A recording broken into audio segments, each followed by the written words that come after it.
y privatizaron Teléfonos de México. Y digan ustedes si Teléfonos de México sigue siendo fiel a los viejos, porque el señor que es dueño de Teléfonos de México hoy en día es el segundo hombre más rico del planeta, y su base económica es Teléfonos de México. Pues quiero que nos vaya así. Segundo dato que es importante. A ver, una pregunta que está. ¿Ustedes sienten que han bajado las tarifas de Teléfonos de México? De hecho, han subido. Hoy en México pagamos algunas de las tarifas de teléfonos más caras del continente, del mundo.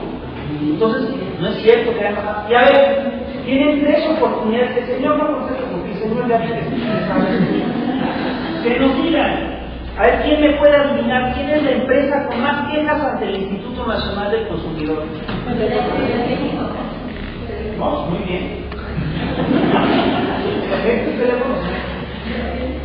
Entonces, y les estoy hablando de Telmex, que es la privatización más alivianada, la que menos está costando.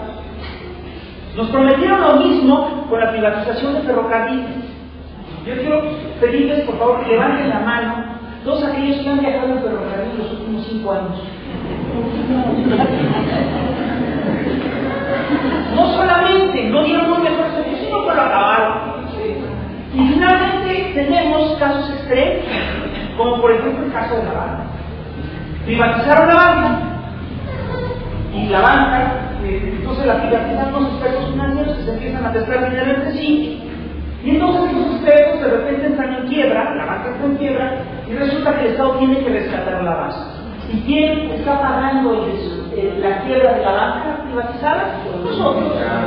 Hoy en día cada mexicano que nace debiendo 30,000 pesos. Y el grueso de esa deuda es deuda que contraemos con la banca. Entonces, perdónenos, es una barbaridad. No solamente no nos benefician esas privatizaciones, sino que nos cuesta. Y es por eso que desde hace décadas, cada que privatizan una empresa paraestatal, no dicen que la privatizan, dicen que la modernizan, que la reestructuran, que le van a hacer cambios estructurales importantes. Eso es lo que dicen, cuando lo que hacen es privatizar. Y esto es lo que han hecho con Petróleos Mexicanos, están siguiendo la misma lógica. A Petróleos Mexicanos llevan años queriendo quebrar. Miren, en tiempos de la bonanza petrolera, con López Portillo, Pemex reinvertía el equivalente del 44% de sus utilidades. Si Pemex ganaba 100 pesos, reinvertía 44, y la empresa se mantenía a flote y tenía dinero para investigación, para tecnología, para buscar yacimientos, etc. En tiempos de Salinas, y además es lógico, si tú inviertes en investigación, pues tienes resultados. Si no inviertes, no vas a tener nunca. En tiempos de Salinas, el porcentaje ya había cambiado. Por cada 100 pesos de utilidades que daba Pemex, solo le invertían 11. Entonces, pues ya, obviamente, la investigación tecnológica fue menor, hubo más problemas. Y en tiempos de Fox, el porcentaje era todavía más padre, porque fíjense, prácticamente no invertía nada. Y sacaba. Por cada peso que pagaba de impuestos Pemex en tiempos de López Portillo, Pemex recibía 1 peso de inversión. Y en tiempos de Salinas, por cada peso que recibía Pemex de inversión, Pemex tenía que pagar 5 pesos con 30 centavos al gobierno de impuestos. Y en tiempos de Fox, la cosa fue más grave porque Pemex recibía 1 peso de inversión y tenía que pagar como 8 y tantos, 8 pesos y tantos, pero con un agravante. El peso que le daban a Pemex no se lo daban, se lo daban a deuda, se lo prestaban para que lo pagara a futuro. No le vendían nada, le endeudaban y le sacaban 8 pesos con 30 centavos, 8 pesos y tantos. Díganme ustedes si eso no es querer tronar la empresa.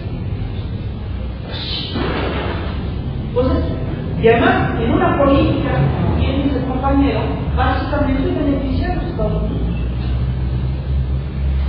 Otra cosa que hicieron con Pemex es que dejaron de lado todas una serie de cosas que son fundamentales. Por ejemplo, Pemex produjo México producía 20 toneladas de petroquímicos hace 1990. Hoy en día produce 6, porque desalentaron la producción petroquímica. Y les voy a decir una cosa, el razonamiento de estos señores es fantástico.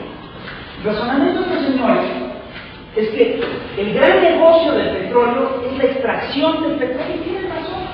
Hoy en día, sacar un barril de crudo cuesta $6, y ese barril de crudo se vende en 131. Eso es una ganancia impresionante.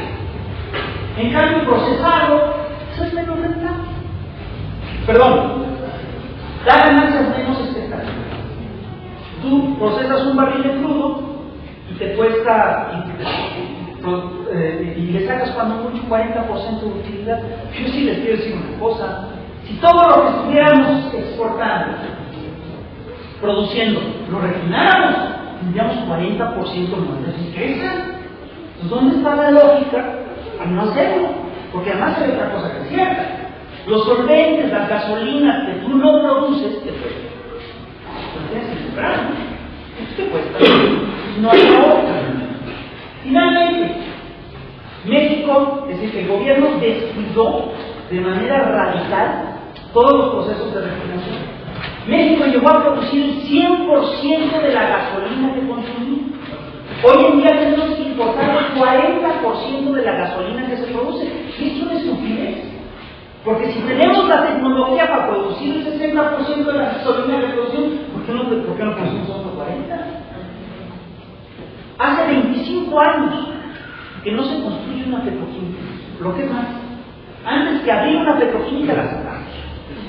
La refinería de Azcapotzalco se cerró, por razones ecológicas si quieren, pero se cerró y no se sustituyó por ninguna otra. De modo que hoy en día México tiene un déficit de gasolina serio. Y por supuesto que la corrupción del sindicato es una cosa brutal, y la corrupción de los empresarios, de los funcionarios también es tremenda.